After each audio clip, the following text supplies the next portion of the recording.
I am not scalable at like personally. Right. And I think that's something a lot of founders struggle with. So there's that part of like, how do you get people to relay the message the same way as you do? Martians landed. Yes. Wearing Prada suits. Yes. Drinking Henry's seltzer. Yes. Chewing juicy fruit. Yes, and? Your branding here. Yes, brand. Your message here. Yes, and? A verse about Yes. your product here. Yes. I'm Hersh Rephun. Yes, and? I'm a message therapist. Yes. And I have a podcast. Yes, brand. That's right, that's it. Yes. We'll help you fix the world. Yes. Or your bottom line. All right. Your bottom line. Get it. I get it. Welcome to the Yes Brand Podcast.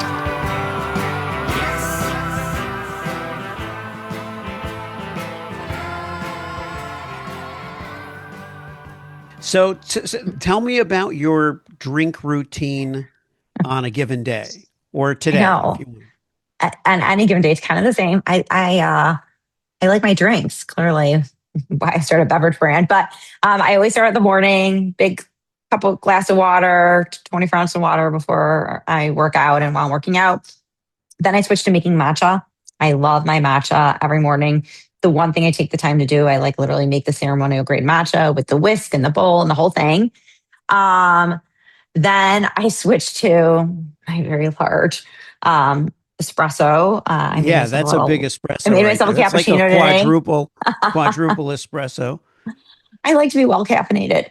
Then I'll usually move into sparkling water, some more water. I drink a lot of drinks. And then if it's a great night, I'll have a tequila soda later at night. So there you go.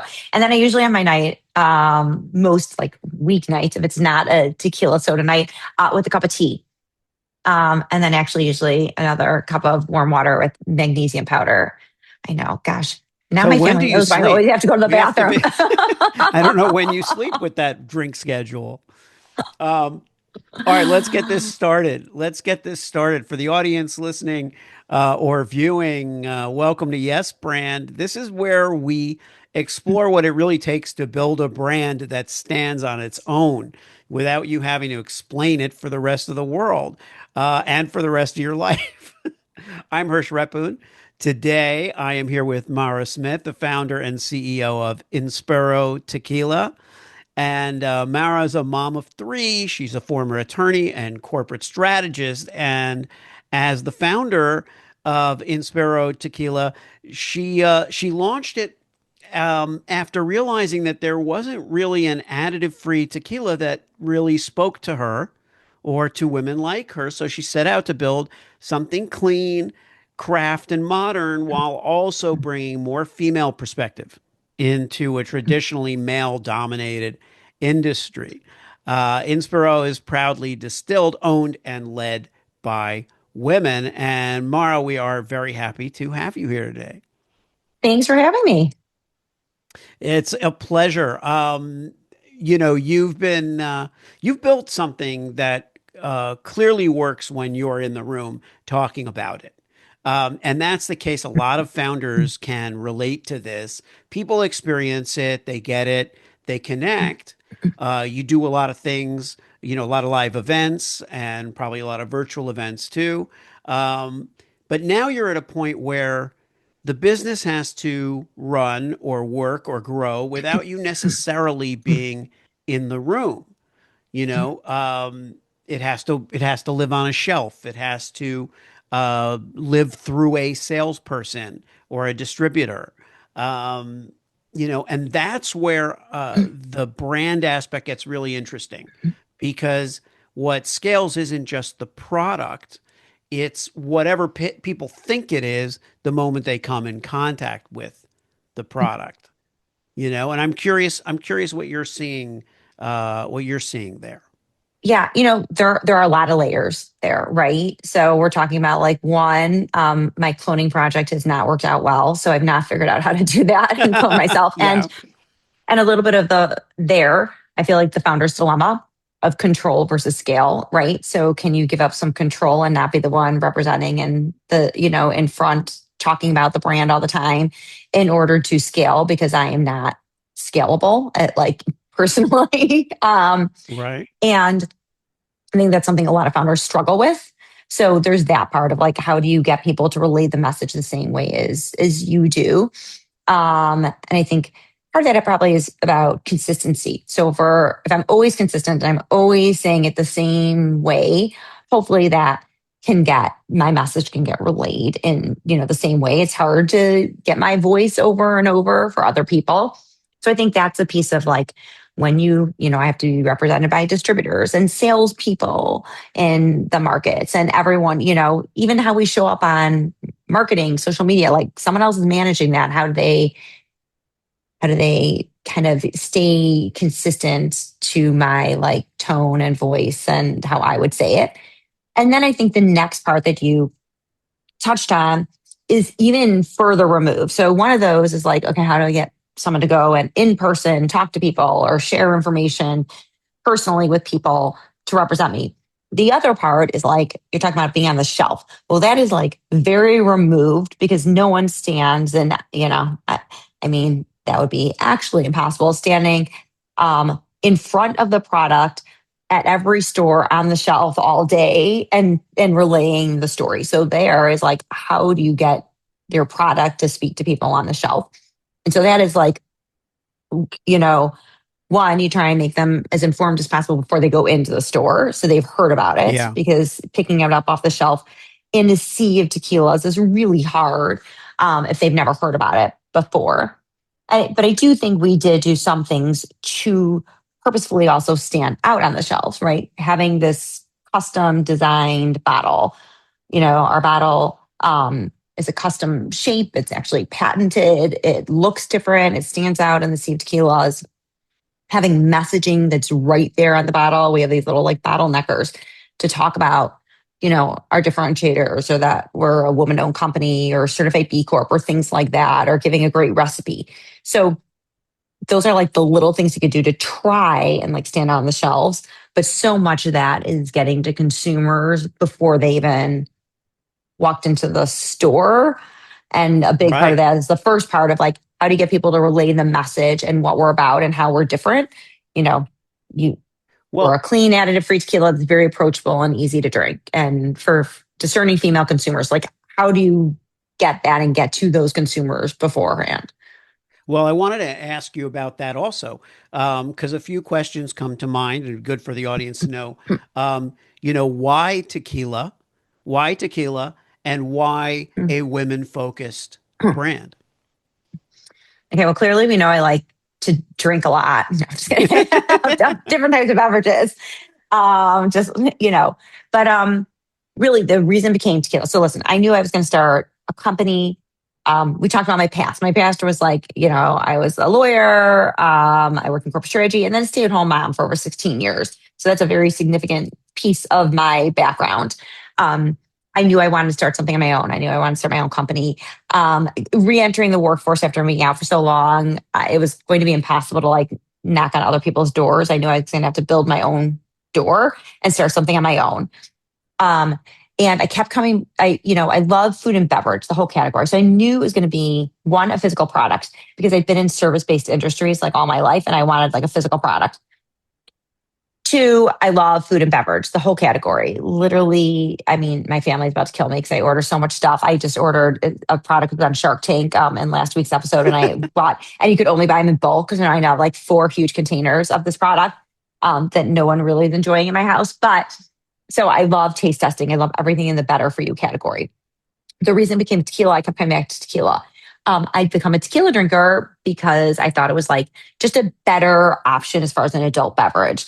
I live a healthier lifestyle. I'm gluten free, like all the things. I love sweets. I don't like sugary drinks at all. I don't like anything that's, even if it's artificial, and I don't like artificial sweeteners and the taste of those Mara, sugary, sweet let me drinks. interrupt you. Sorry, but Yes. I wanna get into this also, the healthful aspect. So I drink tequila sometimes,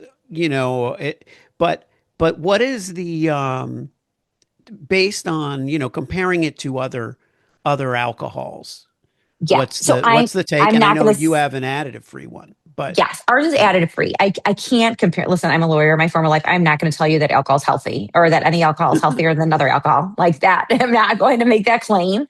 right, Um, a lot of people choose tequila because of that it doesn't have carbs, doesn't have sugar naturally. It's just made, if it's done the right way, it's just made from agave plant. So 100% agave tequila. Um, the issue and what I found and discovered is that almost all the tequilas I was drinking, all the big brands, most of the celebrity brands, they actually also used additives in the production process. So sweeteners, sugar-based sweeteners, artificial sweeteners like aspartame, glycerin, coloring, um, things that I had no idea were in tequila. mm, And those are things I generally avoid in my diet altogether. Um, so that was kind of one of the things that led me to searching for like an additive-free brand. But what I found is that most of the additive-free brands, I think, are targeted towards like more of the tequila aficionados. Like you have to sip it out only and out of a certain type of glassware and don't mix it, don't add a lime. It's supposed to have like more bite and like be a little more alcohol forward. I'm like, well, no, I really like the sweeter notes, not artificially sweetened, but sweeter. I want easy to drink, approachable. I like my tequila cold, so I like to put it on ice. I like to add some soda water to it. Like, how can I drink it really easily, but the way that I like to drink? And that's why I wanted something that was additive free, but still really smooth and sippable, easy to drink, and targeted to like female consumers who really appreciate good quality. Like, we didn't dumb it down. It's not hot pink bottles, fruity flavors, but also like not feeling like it's too like elitist where you need to only have it in a right, certain way. If not, you're not a true tequila drinker. right. Well, speaking of the audience for this, you've gotten some early traction from events, live events and stuff. Tell us a little bit. First of all, when exactly the brand was founded, so we can look at a timeline of how this is going. But then the tell us about these live events. Thanks. Yeah. So I had the impeccable timing of founding the brand in February of 2020 before the Perfect. entire world shut down. It was fabulous. Yeah. I couldn't get to Mexico for a very long time for production because it kept getting closed down. The distillery would close down, and the borders, everything. So it took a while to get the final product done. By the time I was able to go to my first tasting was May of 2021. So and then we finally had our first run of product brought to the States in September of 2021. So it took about like 18 months. In that time, though, I was doing like everything to prepare, right? So I had to find a distillery. I had to find a master distiller. We have a legendary female master distiller who creates our taste profiles. Um, so I was able to kind of like do a lot of the work while I Yeah. was holed up in my house with three kids homeschooling. Um, which was a lot of fun. But we launched, so we had first product September 2021, and then we launched in our home market of Illinois, May of 2022. So I look at that as really like the first starting point, May of 2022, when we first hit the shelves and started getting into stores. Or probably even took a little longer to get into shelves. Like we just got a distributor and started, launching in my home market. But we talked a little bit about like telling the story, building brand awareness. And I found that the best way for us to do it and speak to our consumer really directly was to participate in many events and not like these big boozy festivals where I don't think anyone remembers what they drink like three drinks in. More curated events. Like I do smaller, like someone just reached out to me literally on LinkedIn before this, about doing a small, it's like she has an event for 30 women and another one for 100 women. So like a little smaller, more curated, where I can share our story. I said, I have to be able to show up, or now someone from the brand has to be a representative to show up. Like we need to be there so we can share about the brand, talk about it, talk about the story behind it, and then let them enjoy cocktails. Um, if not, I just don't think anyone remembers what they drank. If you went up and you're at a big gala and you grab a drink at the bar and leave, like you probably don't remember what the spirit was that was in it. So there has to be like some connection and connectivity. And those are the kind of things I try and be involved with. Like events where we can like connect, and then our story is going to resonate more. So if it's, founder panels, professional women's groups, the Women in Law Coalition, banks sometimes bring me in to do like private tastings for their clients or things like that. Like things like that. And those are also the things selfishly I enjoy more too, right? There's just Yeah. more personal interaction and I enjoy going. Well, there's two sides to that. One is that in person you're able to really establish a history and connection with it very quickly. On the other hand, if they really enjoy it, if the product is good, they may have more of it and then forget everything.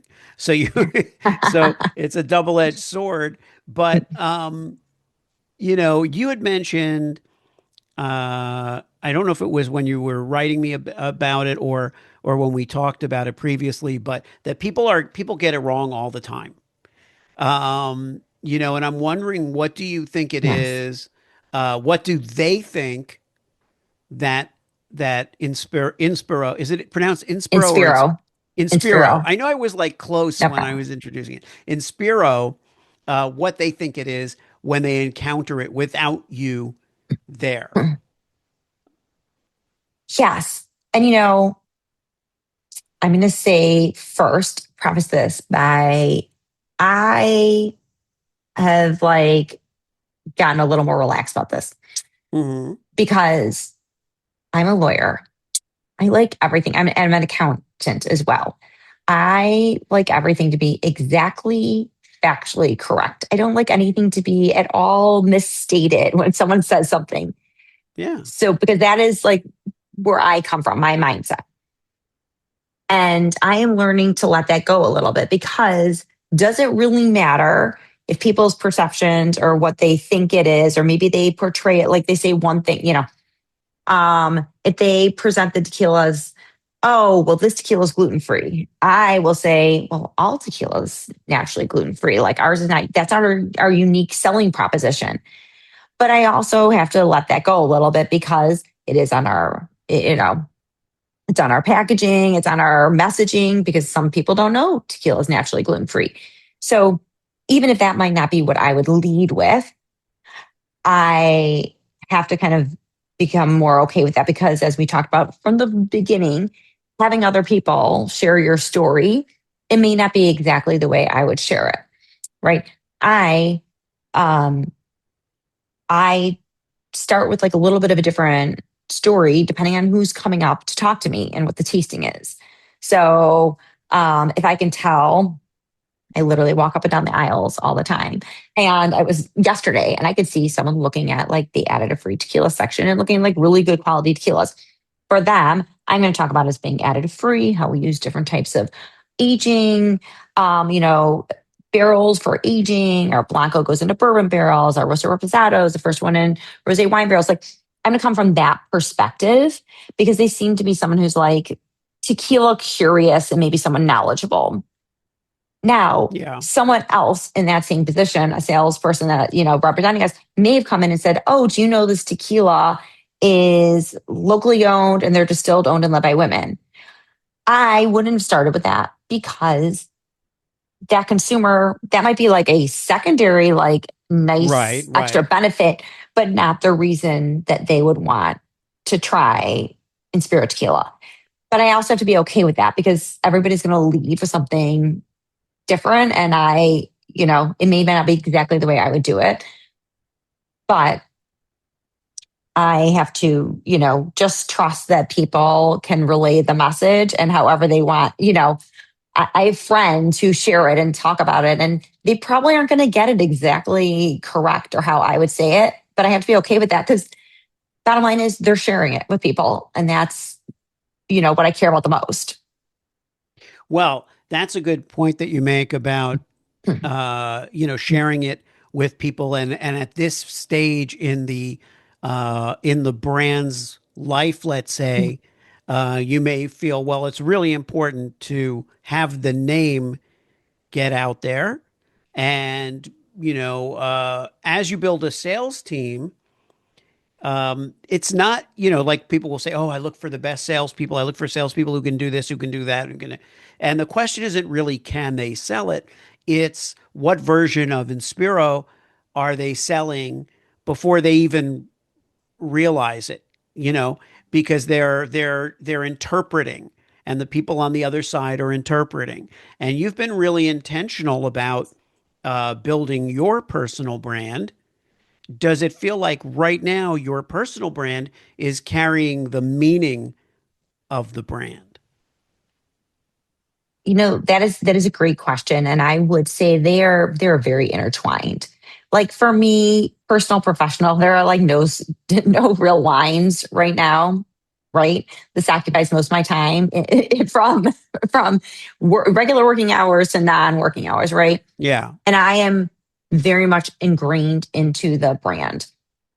And the brand really does represent my values. So when I think about what matters to me, it doesn't matter that they get the exact story or sell it exactly how I would know. What matters to me is that like things like being super transparent. I'm transparent. Started this a little later in life. I can't put on like fronts. Like I'm just very direct. Like this is the brand. We're transparent. This is how we do things. This is me. This is me as the founder. So that has to like carry through. And so that piece of Yeah. it. So my values, like right quality. We talked about being maybe like a little too particular or meticulous about things, but I do care about like everything and that we show that we are thoughtful and care about everything and are meticulous. As far as everything from like the product to how we, you know, everything is like very on brand because I care about all the details. So I think those things that really follow my, or like, giving back. Giving back's like core to like my ethos and the brands, right? Like before I did this, I was involved in many charitable organizations. I'm on advisory boards of charitable organizations. So like I wanted there to be like a purpose behind this too.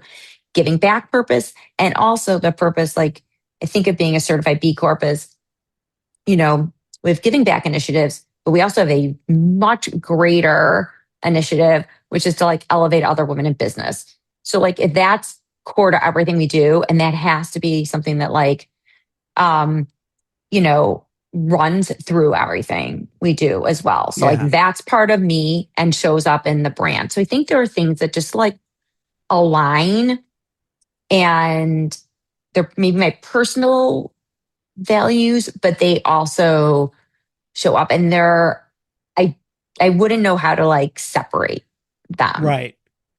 Yeah. And I think, Mara, that, you know, there's a number of values that you have in your personal brand, and I look at a brand much the same way as I look at a person, and I say, well, the brand will have values that are aligned with yours. That makes perfect sense. You're the founder. You will have values that extend beyond the brand because you're bigger than a single brand. The brand is something that comes from you and through you. So it's obviously got to have its own personality at some point, because at some point you are not explaining it every time.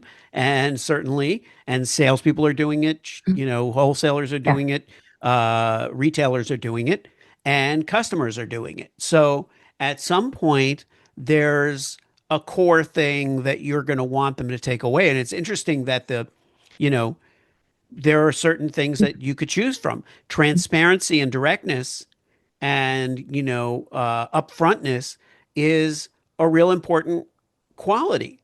And there's a decision about whether that is a quality of the business or the brand, right?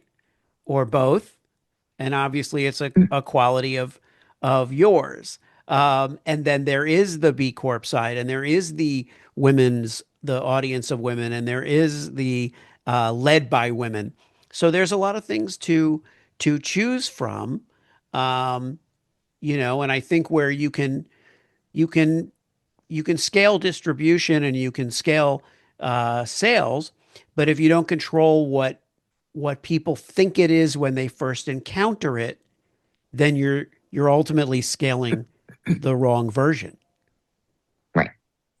I think ultimately, like all those things lead to like kind of when I talked about being like approachable. Like I think everything about it has to feel like approachable, that there's a real person behind it. They have to see that there's a person building, see the story behind building, approachable from like a taste profile. I wanted something that's easy to drink, approachable, and that you don't have to be like that we're not like aloof and or take ourselves too seriously. Like I want us to feel so from every level, right? I even tell when we go in to talk to sales teams, so like a distributor, for example, I'll say we are a really small team, but we will be the most responsive team because you're not going through like a many layers. When Right. someone emails us or texts us, you'll get a response like immediately as far as like they said, I need this, or can we do a menu, or can do this? Sure, done. So I think that piece of it is really important to me. And that probably something that like has has to get shared um over and over again by whoever is presenting it. Like, okay, it's additive free, but it's approachable. We make it easy. We make it easy to make a drink. We make it just like it fits in easily in your busy life. I want to feel like, I want Inspiro. I want how we portray it to feel like the friend that you want to hang out with and you think has like good taste. And but they're like what they do is like approachable. It's not like, couture good taste. It's like good, like affordable luxury good taste. Yeah. Yeah, and I love that. And what it leads up to is and it's not like I asked this question. I don't think I've ever asked it before.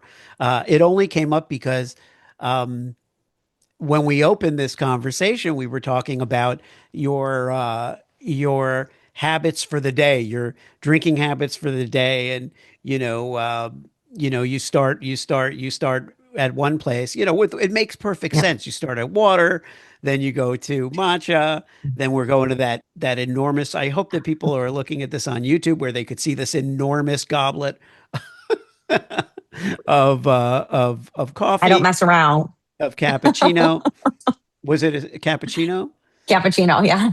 It's a cappuccino. It's a deluxe cappuccino, muy grande cappuccino. And then we're getting into the evening where you may be having an event or just a celebration or tequila, and then ending it with tea.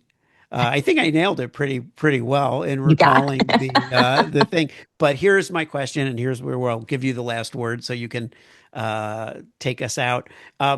First, before you answer, let the audience know where to find you because we'll have it in the show notes, but I want to make sure they get it.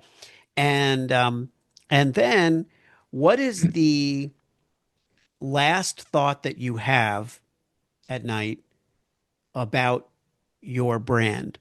And obviously not talking about the business and all, but if someone were to say, so what do you think about Inspiro? What have you built with Inspiro? What do you think you would say? It's a great question. Um, so first, you can find me. Well, you can connect with Inspiro on inspirotequila.com, INSPIRO tequila.com, or on all the socials at Inspiro Tequila. Um, but also connect with me. So, we start chatting over like LinkedIn. I love LinkedIn. So um, please find me on LinkedIn at Mara Smith. That is my jam, and I reply to everybody. Um, you know, as far as what I think about, it's interesting because probably like many founders, your brain can't turn off at night. So it keeps going and going. And I have a nighttime routine as well as all my other routines. But but I think what I go to bed thinking about is honestly, I'm not someone who is really good about like praising myself. So I never think about like, oh, and we did this well and this well. I think I go to bed thinking like, okay, what am I going to do tomorrow that's better? Um, and I'm not saying that's like a good way to think of things, but that is just how I'm wired. Every night I think I go to bed thinking, okay, how am I going to be better? And I think about that in a number of areas, right? It could be like, how am I going to be a better mom? How am I going to do, do better the next day in the business? What am I going to get accomplished? What am I going to get done? Like, so I try not to keep that running list of everything I have to get done in my head. I usually put a pretty thorough list together before I go to bed. But I'd say those are usually my like thoughts beforehand. Is like, okay, what am I going to do better tomorrow? I love that. I love that. What are we going to do better? And that, by the way, see, I draw an automatic connection between that and just the name Inspiro, because if the idea is to inspire yourself to do better each day, or what are what's your inspiration, or what are you taking away from it?